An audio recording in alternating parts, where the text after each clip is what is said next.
was born as Melissa, the firstborn daughter to two ordinary working parents in the early 1980s. Like many firstborn children, I believed being the eldest would make me special, but in our house, that wasn't the case. When I was 2, my brother Benjamin was born, and from that moment on, I became invisible to my mother.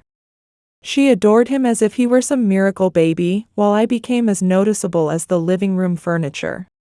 My father noticed this, bless his heart, and he tried to show me love when Mom wasn't watching.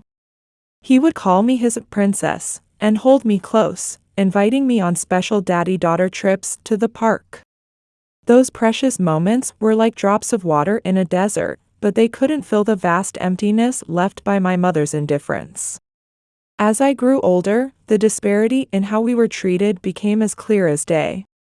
Mom was obsessed with posting photos on social media, and her profile was a shrine to Benjamin's smiling face, his laughter, his playtime. I considered myself lucky if I appeared in the background, like a shadow in my brother's light. One day, my father finally snapped while looking through Mom's latest photo album, demanding to know where my pictures were. Without even looking up from her phone, Mom coldly stated that Benjamin was more photogenic and handsome. Though Dad insisted on taking my pictures after that, Mom's reluctance was as obvious as a storm cloud on a sunny day. When she did take my photos, they were stiff and forced, nothing like the loving, natural shots she took of my brother. School was no different, another stage for this painful performance. Benjamin wasn't just smart, he was brilliant, bringing home perfect grades like other kids brought home trading cards. Mom would shower him with praise, displaying his test papers on the refrigerator like Olympic medals. I worked my fingers to the bone for good grades, but Mom barely noticed. Even when Dad would mention my achievements, Mom would just shrug and say I was passing, as if that was the best anyone could expect from me. Strangely enough, I couldn't bring myself to be angry with Benjamin. He was a sweet boy who always tried to include me, sharing his toys and books. We were actually quite close. It wasn't his fault that Mom played favorites. The only place I felt truly loved and valued was at my grandparents' house. Though they were Mom's parents, they were nothing like her. I'm sure Mom noticed how much time I spent there, but she was too busy planning Benjamin's activities and buying him new toys and clothes to care. It was as if she had forgotten she had a daughter at all. As I grew older, Mom's preferential treatment became more pronounced, like a crack in a foundation spreading wider and wider. It wasn't just about photos anymore, it was about money, time, attention, everything went to Benjamin. I made do with whatever was left over, like picking through remnants at a yard sale. Mom never hesitated to spend money on him, hiring expensive tutors and coaches to nurture his talents. Piano lessons, advanced mathematics, even fencing instructors, Benjamin had it all. Meanwhile, I felt lucky if I got new pencils for school. One night, I overheard Mom telling Dad there was no point in spending money on me, because I had no special talents, it would be a waste. Those words cut deeper than any knife could, and though I wasn't a genius like my brother, I knew I wasn't stupid. I worked hard at school and got good grades, but for Mom, nothing I did was ever enough. When we entered high school, our parents called a family meeting. Dad nervously fidgeted with his glasses as he began with kids, telling us we needed to discuss college. Mom cut in with her sharp voice, declaring there wasn't enough money for both of us and we'd have to find our own way to pay. I remember looking at Benjamin's face, seeing the same shock I felt, but deep in my throat, a knot was forming. Somehow I knew this wouldn't apply equally to both of us. My high school graduation, which should have been a day of celebration, felt more like a countdown to exile. After the ceremony, Mom cornered me with that mean look I knew all too well. In her ice-cold voice, she told me I was an adult now and needed to find a job, move out, and stop depending on them. Dad at least had the decency to look ashamed, but he remained silent, just like he always did when it really mattered. I was terrified to my core, completely lost about how to survive on my own or function as an adult. There I was, about to be pushed from the nest without even having wings to fly. Thank heaven for my grandparents. When I told them about my situation, they were furious with my parents, but more importantly, they became my support system. My grandfather, his voice trembling with emotion, promised I wasn't alone and they would help if needed. Thanks to their support, I was able to enroll in a college in another town. It wasn't my dream school, but it was something. I found a tiny apartment, got a job as a waitress at a local cafe, and just like that, I was independent. Let me tell you, it wasn't easy. Balancing work and studies felt like juggling lit torches while riding a unicycle. There were nights when I'd come home exhausted from my shift only to remember an assignment due the next day. I lost count of how many times I cried myself to sleep. I kept questioning if I was cut out for this, but I pushed forward because I had no choice. Every time I thought about giving up, I imagined Mom's smug face saying, "I told you so," and that kept me going. 2 years flew by in a blur of textbooks, coffee, and double shifts. Just when I was starting to feel like I had a handle on adult life, my world tilted on its axis again. One Tuesday afternoon, while I was deep in writing a report, my phone rang, and I froze when I saw the name on the screen. It was Benjamin, calling with a tense voice to tell me he'd been accepted to a good college. I genuinely congratulated him, but I could tell something was wrong. His voice sounded like someone had died. After a long silence, he confessed that Mom was going to pay for everything, tuition, room and board, all of it, and he knew it wasn't fair to me. I tried to steady my voice, forcing myself to swallow the bitterness rising in my throat. I told him it wasn't his fault, that he deserved it because he was smart and had worked hard. But even as I said those words, I felt that familiar bitter taste crawling up my throat. None of this was fair, not a single thing. After hanging up with Benjamin, I sat staring at the wall for what felt like hours. Then, before I could stop myself, I dialed Mom's number. She answered on the third ring, feigning surprise at my call. Without even a hello, I asked her point blank if she was paying for Benjamin's college. After a moment of silence and a dramatic sigh, she confirmed that yes, she had found money to give my brother a good education. The words, "What about me?" exploded from my mouth before I could stop them. I reminded her how she'd claimed there was no money for college, how she'd thrown me out. "Oh, Melissa," she said in that condescending voice I knew so well, telling me I needed to understand that talent should be nurtured. She went on to say my brother had great potential, while I was just ordinary, destined to merely survive. I can't remember everything I said after that. I was so angry the words just poured out like a flood. I was shaking when I hung up the phone. Less than 10 minutes later, Dad called. He scolded me with a stern voice, saying Mom was very upset and demanding to know how I could speak to her that way. I let out a bitter laugh and asked if he'd heard what Mom had done, what she'd said to me. He insisted that wasn't an excuse for my attitude. I demanded to know why they couldn't split the money, why Benjamin got everything while I got nothing. After a long silence, Dad's voice turned quiet and ashamed as he confessed Mom hadn't told him about the money until after Benjamin's graduation. He hadn't known about any savings. His confession only fueled my anger more. I asked him why he hadn't questioned where the money came from, why he hadn't thought about me at all. When he said, "Melissa, that's not fair," I nearly screamed. I asked him what wasn't fair, the fact that I'd worked myself to exhaustion for 2 years while they had money all along, or how I'd always been treated like a second-class citizen in my own family. When he tried to interrupt, I wouldn't let him. I told him he'd failed to notice because he never really looked, never protected me, never questioned Mom's treatment. He'd just gone along with it like always. There was a long silence on the other end before Dad finally spoke, his voice thick with emotion, saying he was sorry and should have done more. But an apology wasn't enough anymore. When I hung up the phone, I felt something shift inside me, and I realized something important. It was a profound realization. I didn't need their approval anymore. With or without their support, I was determined to succeed. The aftermath of my conversation with Dad hit our family like a tsunami. A few days later, Benjamin called again, speaking in a hushed voice as if afraid of being overheard. He told me things were terrible at home. Mom and Dad had a huge fight, and he'd never seen Dad so angry, even mentioning divorce. The word a divorce hung in the air between us like a heavy cloud.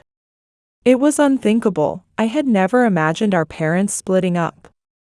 Suddenly worried about my brother caught in this chaos, I asked if he was okay. He sighed and said he was fine, but things felt strange. The screaming had stopped, but the silence felt worse. We talked a bit longer, and I felt guilty. None of this was his fault, but he was suffering too. Just when I thought things couldn't get more complicated, my phone rang again. It was Mom, her voice tense, telling me I needed to talk to Dad. I blinked in surprise, and when I asked her why, she said she wanted me to tell him everything was fine between us. I couldn't believe my ears. After everything that had happened, this was her concern. Are you serious? I asked incredulously, questioning if she really wanted me to lie to Dad and cover all this up. She snapped at me not to be dramatic, insisting this was a family matter and we needed to stick together. Something inside me finally broke. All those years of feeling inferior, of trying to earn her love, reached a breaking point in that moment. In an icy voice, I told her to solve her own problems, just like she told me to do when she kicked me out after graduation. I hung up with trembling hands. Over the next few weeks, Benjamin kept me updated on the situation at home. He said our parents barely spoke to each other, and the atmosphere was as tense as the air before a storm. He didn't think they would divorce, but things weren't good. Part of me felt guilty for causing this, but a stronger part felt angry at Mom for years of favoritism and manipulation, angry at Dad for never protecting me. As weeks turned into months, I threw myself into my studies and work. I picked up extra shifts at the cafe, applied for scholarships, and did everything possible to ensure I wouldn't need a single cent from my parents. Life has a strange way of planting seeds of thought. It all started on an ordinary Tuesday. I was sitting in the campus cafe with my friend Amanda, complaining about college funding for what felt like the 100th time.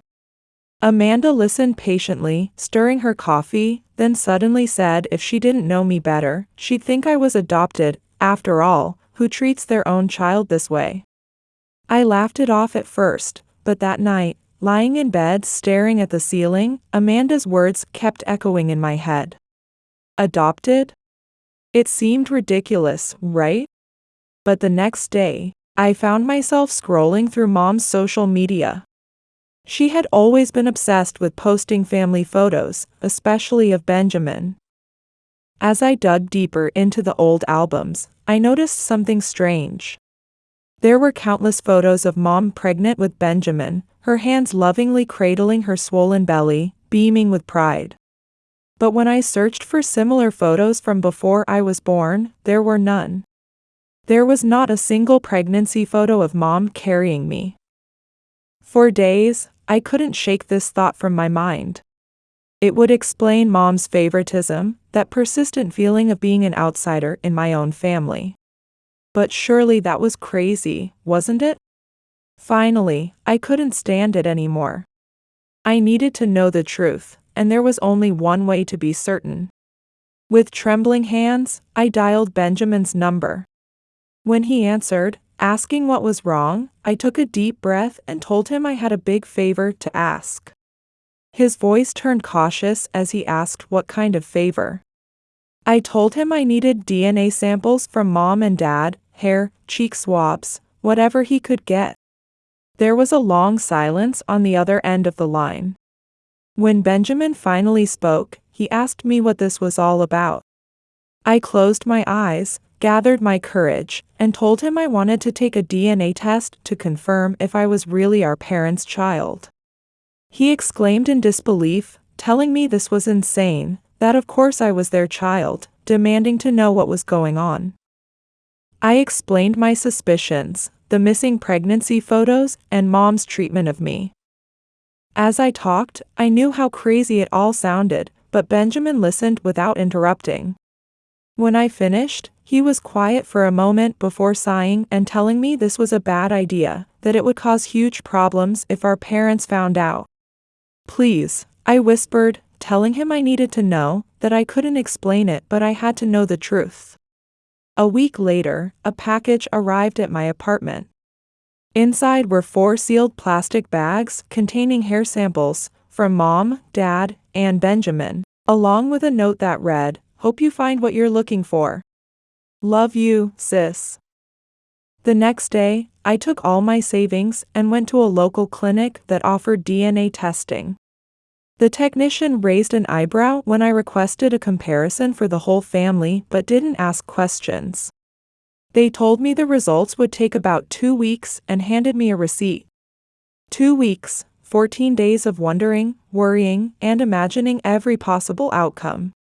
The day the results arrived, I felt like I was in a dream, or maybe a nightmare. I stood in my tiny apartment, staring at the envelope in my hands, too scared to open it. When I finally opened it with trembling fingers and read the results, my knees nearly gave out.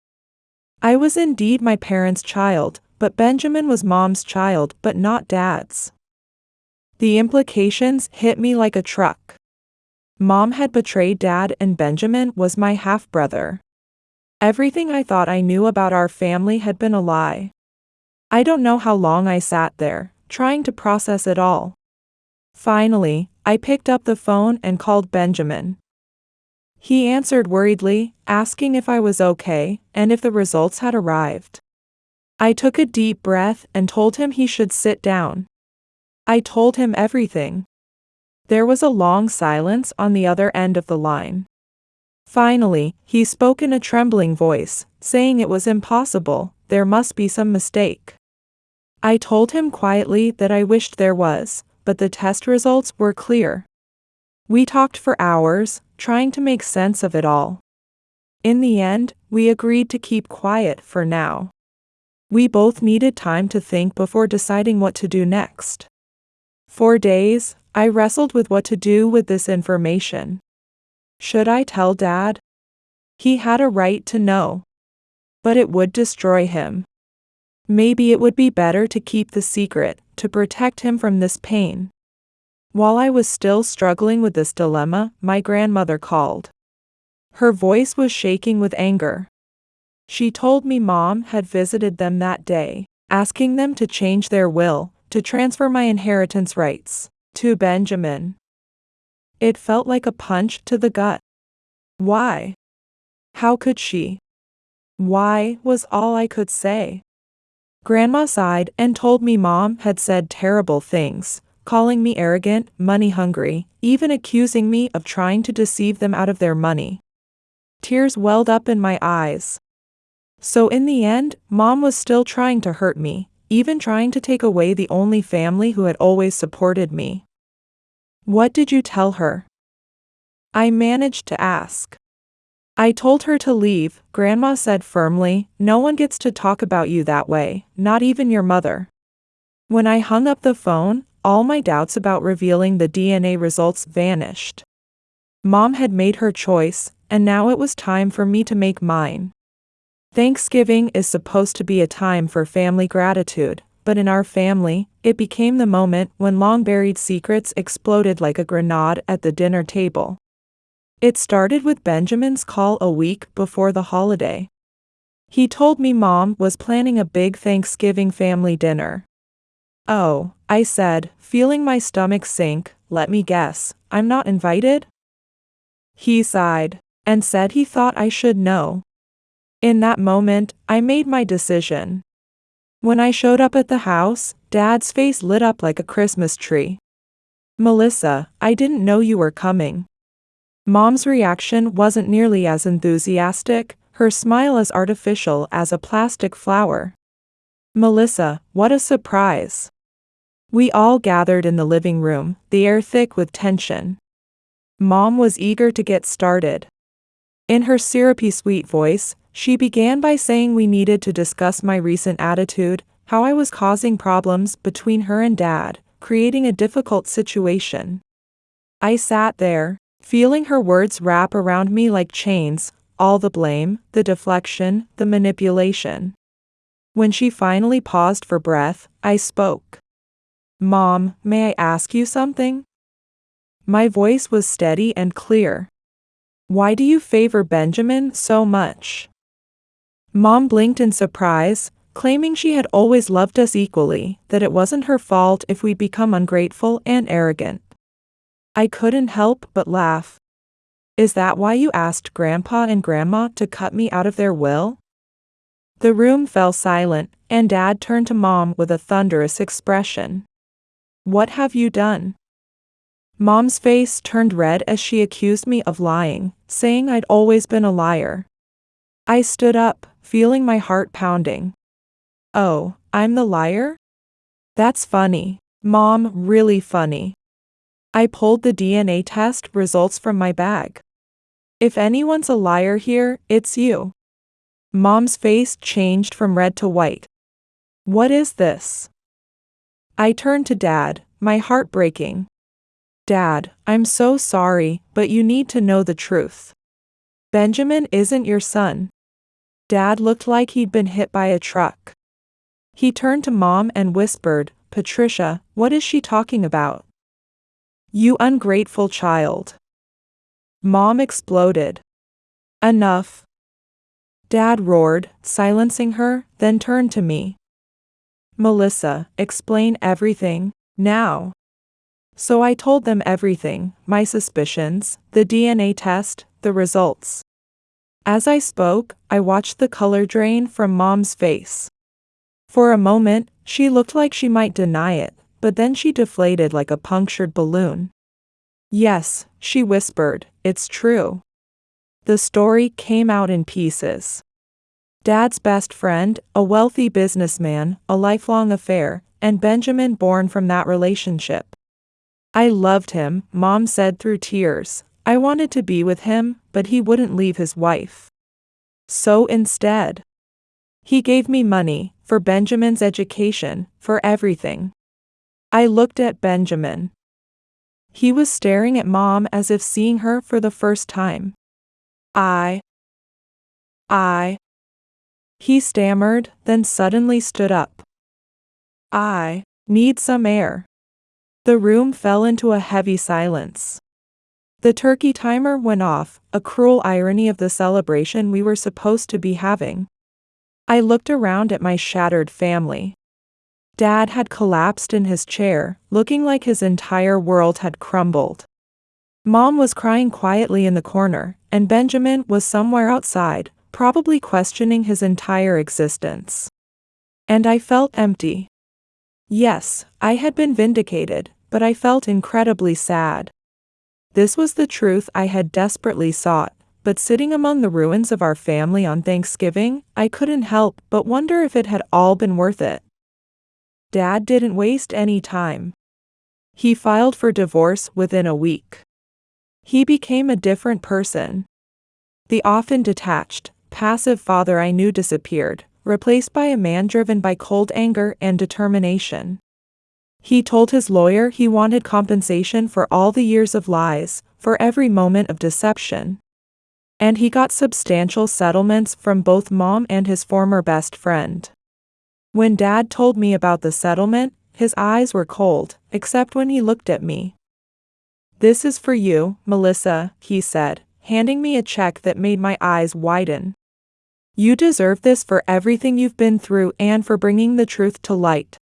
I tried to refuse, but Dad wouldn't hear of it. Take it, he insisted, think of it as the college fund you should have had from the start. So I did. I paid my final year's tuition outright, and the worries about savings and double shifts at the cafe came to an end. I even had enough left to think about a down payment on a small apartment someday.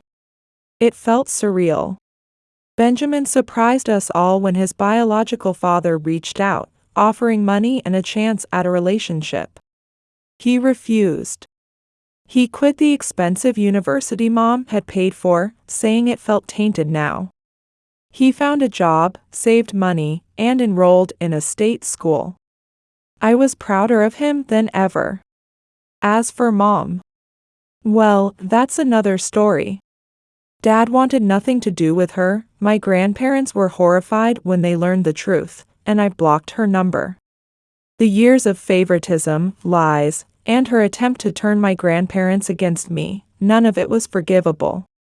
Maybe someday I'll be ready to talk to her, but not yet. It's been a year since that Thanksgiving. Dad is healing, tentatively dating someone new. Benjamin is thriving at his new school, and I've graduated college, found a job I love, and am saving for a house. We still have family dinners, but they're different now. It's usually just Dad, Benjamin, my grandparents, and me. Was it all worth it? Over the past year, I've asked myself this question countless times. But now, I finally know the answer. The truth can be painful, but it was a necessary pain. It was like the recovery period after a broken bone. At first, the pain was excruciating, but overcoming it made me stronger. I now work as a project manager for an IT company in Manhattan. I've rented a small, charming apartment, and on weekends, I enjoy brunch with friends or sometimes go on dates with someone wonderful I've recently met. Life has started moving in a direction I could never have imagined. As for my mother, I recently heard some interesting news. Her affair partner divorced his wife and remarried a younger woman. The promises he made to my mother were broken, and now she lives alone in a small apartment in the suburbs. Perhaps this is her just dessert, but strangely, I feel neither joy nor sadness. It feels like something happening in a distant country, far removed from me. My father is slowly but surely reclaiming his life. His new girlfriend, Carol, is a warm and compassionate woman. During a recent Sunday brunch, Carol said to me, "Your father is such a wonderful man. His eyes light up in a special way when he talks about you." Benjamin is thriving at his state university, studying economics and building his career as a student entrepreneur. He recently told me, "It's because of you that I've been able to take control of my own life." Our bond has grown stronger than ever, unaffected by whether we share blood ties. My grandparents remain my sanctuary, though it's different now. They are no longer a place of escape, but simply loving family with whom I share my time. Recently, my grandmother confided in me that she had secretly rewritten her will. "Equal shares for you and Benjamin," she said. But honestly, that no longer matters to me. Occasionally, I still receive messages from my mother. They are full of apologies and requests for reconciliation. I don't ignore them completely. Sometimes, I send a brief reply, "I'm doing well. I hope you are too." Nothing more, nothing less. Maybe one day I'll be ready to face her. But it will be on my terms, when I'm prepared. Recently, I reconnected with Amanda, the friend whose single word, "adopted," set this entire discovery in motion. "Melissa, you've changed so much," she said. "Have I?" I asked. "Yes," she replied, "it's like you're finally living your own life." Her words couldn't have been more accurate. For the first time in my life, I'm walking my own path, without seeking anyone's approval or love. It's not always easy, sometimes it feels lonely, sometimes unsteady. But it is undeniably my life. This spring, I plan to buy a small house. It's a cozy home with a rose garden, just the right size for me. On the front door, I'll hang a handmade sign that says, "Welcome to Melissa's home." It will be more than just a house, it will be a symbol of the new life I've built for myself. This isn't the story of a family lost. Instead, it's the story of discovering my true self and finding new happiness through the truth.